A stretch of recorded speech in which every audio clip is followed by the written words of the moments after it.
నమస్తే, welcome to n times. నేను మీ ఆదిత్య. ముందుగా బులెటిన్ హెడ్లైన్స్.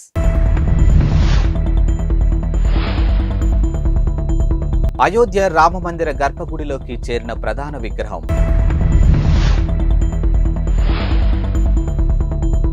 రాష్ట్ర ప్రజలందరికీ డిజిటల్ హెల్త్ కార్డులు రూపొందిస్తున్నాం, సీఎం రేవంత్ రెడ్డి వెల్లడి.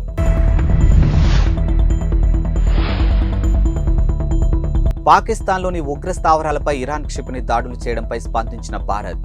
అయోధ్య రామాలయం గర్భగుడిలోకి ప్రధాన విగ్రహం రామలల్లా చేరింది. ఇక వేద మంత్రోచ్చారణ, జై శ్రీరామ్ నినాదాల మధ్య గురువారం తెల్లవారుజామున విగ్రహాన్ని ఆలయంలోకి తీసుకొచ్చినట్లు శ్రీరామ మందిర నిర్మాణ కమిటీ చైర్మన్ నృపేంద్ర మిశ్రా ప్రకటించారు. ఇక విగ్రహాన్ని ట్రక్కులో ఆలయానికి తీసుకొచ్చి ఓ క్రేన్ సహాయంతో గర్భగుడిలోకి చేరినట్టు వివరించారు. కాగా విగ్రహాన్ని గురువారం గర్భగుడిలో ప్రతిష్ఠించే అవకాశాలున్నాయని మిశ్రా తెలిపారు. జనవరి 22న ప్రాణ ప్రతిష్ఠ వేడుకకు ముందు వరకు పూజా కార్యక్రమం నిర్వహిస్తున్నామని తెలిపారు. ఇక ప్రస్తుతం 7 రోజులు పూజా కార్యక్రమాలు కొనసాగుతాయని తెలిపారు. జనవరి 21 వరకు పూజా కార్యక్రమాలు కొనసాగుతాయని, ప్రాణ ప్రతిష్ఠ రోజున కూడా కొన్ని కార్యక్రమాలు ఉంటాయని ట్రస్ట్ అధికారులు తెలిపారు. కాగా రామాలయ ప్రాణ ప్రతిష్ఠ మధ్యాహ్నం 12:20 మొదలైన 1 గంటలోపు ముగియనుంది. అంతకుముందు బుధవారం ప్రధాన విగ్రహం ప్రతీకాత్మక ప్రతిరూపాన్ని ఆలయంలోకి తీసుకొచ్చారు. ఇక కలశ పూజ నిర్వహించారు. ఇక ప్రస్తుతం 121 మంది ఆచార్యులు ప్రాణప్రతిష్ఠకు సంబంధించినటువంటి క్రతువులను నిర్వహిస్తూ ఉన్నారు. స్విట్జర్లాండ్లోని దావోస్ వేదికగా జరుగుతున్నటువంటి వరల్డ్ ఎకనామిక్ ఫోరం సదస్సులో పాల్గొన్న సీఎం రేవంత్ రెడ్డి బుధవారం హెల్త్ కేర్ డిజిటలీకరణ అంశంపై మాట్లాడారు. ఇక తెలంగాణ రాష్ట్ర ప్రజలందరికీ డిజిటల్ హెల్త్ కార్డులు అందిస్తున్నామని, ఈ మేరకు డిజిటల్ హెల్త్ కార్డులు రూపొందిస్తున్నామని ప్రకటించారు. ఇక డిజిటల్ హెల్త్ కార్డులు డేటా భద్రత, ప్రైవసీని కాపాడుతుందని ఈ సందర్భంగా రేవంత్ హామీ ఇచ్చారు. ఇక ప్రభుత్వం ప్రైవేటు భాగస్వామ్యంతో అత్యాధునిక సాంకేతిక సహాయంతో నాణ్యమైనటువంటి వైద్య సేవలు అందిస్తున్నామని ఆయన చెప్పారు. ఇక రాష్ట్ర ప్రజలందరికీ అత్యుత్తమ వైద్య సేవలు అందించాలనేది తమ లక్ష్యమని పేర్కొన్నారు. రాజీవ్ ఆరోగ్యశ్రీ కింద పేదలకు 10 లక్షల వరకు ఉచిత వైద్య సేవలు అందిస్తున్నామని రేవంత్ ప్రస్తావించారు. ఇక అత్యుత్తమ వైద్య సేవలకు సాఫ్ట్వేర్ సేవలు హైదరాబాద్ రాజధానిగా ఉందని రేవంత్ రెడ్డి అన్నారు. ప్రపంచ వ్యాక్సిన్ల ఔషధాల్లో 33% హైదరాబాద్ నగరంలో తయారవుతుందని తెలియజేశారు. ఈ మేరకు ఆయన ఇన్వెస్టర్లను ఆకర్షించే విధంగానూ ప్రసంగించారు.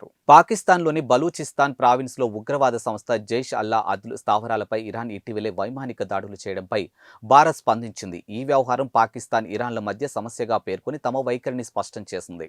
ఇక భారత్ విషయానికి వస్తే ఉగ్రవాదం విషయంలో ఏమాత్రం రాజీ లేదు. ఇక తీవ్రవాదాన్ని సహించే ప్రసక్తే లేదని, ఉగ్రవాదాలపై దేశాలు తీసుకునే చర్యలు ఆత్మరక్షణ కోసమని అర్థం చేసుకోగలమని పేర్కొంది.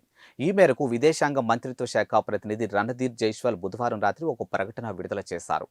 ఇరాన్ వైమానిక దాడులు స్పందించాలంటూ మీడియా నుంచి ప్రశ్నలు ఎదురవుతున్న నేపథ్యంలో భారత్ ఈ విధంగానూ స్పందించింది. కాగా పాకిస్తాన్లోని బలూచిస్తాన్ ప్రావిన్స్ సరిహద్దు ప్రాంతాల్లో కార్యకలాపాలు నిర్వహిస్తున్నటువంటి సున్నీ మిలిటెంట్ గ్రూప్ జైష్ అల్లా అద్ అనే ఉగ్రవాద సంస్థ స్థావరాలపై ఇటీవలే ఇరాన్ వైమానిక దాడులు జరిపింది. క్షిపణులు, డ్రోన్లు ఉపయోగించి విరుచుకుపడింది. ఈ దాడుల్లో ఉగ్రవాద సంస్థకు చెందినటువంటి 2 ప్రధాన కార్యాలయాలు ధ్వంసమయ్యాయి. అయితే ఇరాన్ తమ గగనతలంలోకి చొరబడి దాడులు చేసిందని పాకిస్తాన్ ప్రభుత్వం మండిపడింది. ఇక దాడుల కారణంగా 2 చిన్నపిల్లలు చనిపోయారని ఆగ్రహం వ్యక్తం చేసింది. ఇరాన్ అంతర్జాతీయ చట్టాలను ఉల్లంఘించి తమ భూభాగంలోకి చొరబడిందని, చట్టవిరుద్ధ చర్యల పట్ల ప్రతిఘటించే హక్కు తమకు ఉందని పాకిస్తాన్ విదేశాంగ శాఖ ప్రతినిధి అన్నారు. కాగా 2012లో ఏర్పడినటువంటి జైష్ అల్లా అద్ను ఇరాన్ ఉగ్రవాద సంస్థగా గుర్తించింది. ఏపీలో స్కూళ్లకు సంక్రాంతి సెలవులు పొడిగిస్తూ రాష్ట్ర ప్రభుత్వం నిర్ణయం తీసుకుంది. వాస్తవానికి ఏపీలో స్కూళ్లు సంక్రాంతి సెలవులు అనంతరం జనవరి 19న ప్రారంభం కావాల్సి ఉంది. అయితే సెలవులు మరో 3 రోజులు పొడిగిస్తున్నట్లు రాష్ట్ర విద్యాశాఖ ప్రకటనలోనూ పేర్కొంది.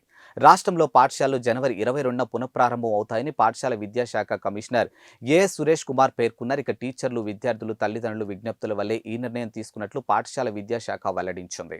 ఏపీ కాంగ్రెస్ అధ్యక్షురాలు వైఎస్ షర్మిల తనయుడు రాజారెడ్డి నిశ్చితార్థం అట్లూరి ప్రియాతో రేపు హైదరాబాద్లో జరగనుంది.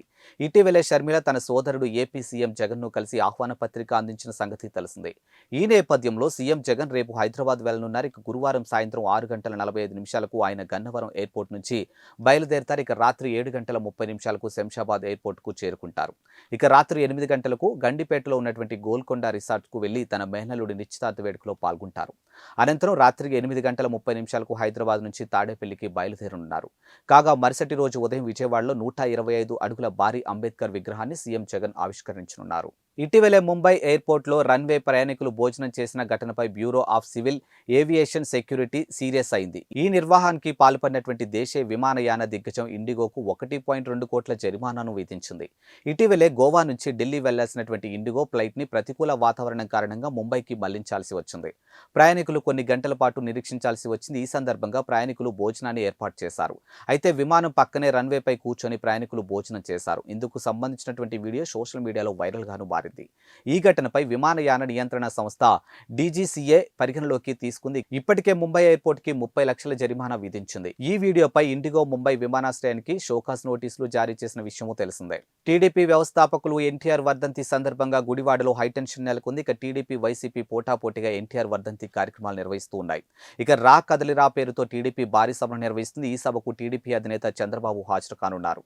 మరోవైపు వైసీపీ ఎమ్మెల్యే కొడాలి నాని ఆధ్వర్యంలో కూడా ఎన్టీఆర్ వర్ధంతి కార్యక్రమం నిర్వహించబోతూ ఉన్నారు. ఇరు వర్గాలు గుడివాడలో పోటాపోటీగా పోస్టర్లు, ఫ్లెక్సీలు ఏర్పాటు చేశారు. ఈ నేపథ్యంలో అక్కడ టెన్షన్ వాతావరణం నెలకొంది. ఎలాంటి అవాంఛనీయ ఘటనలు చోటు చేసుకోకుండా పోలీసులు గట్టి బందోబస్తు ఏర్పాటు చేశారు. ఉదయం 11 గంటలకు కొడాలి నాని బైక్ ర్యాలీ చేపట్టున్నారు. మధ్యాహ్నం 12 గంటలకు అన్నదాన కార్యక్రమం నిర్వహిస్తూ ఉన్నారు. సీఎం జగన్ ఫోటోలు లేకుండానే టీడీపీకి పోటీగా నాని ఫ్లెక్సీలు, బ్యానర్లు ఏర్పాటు చేశారు.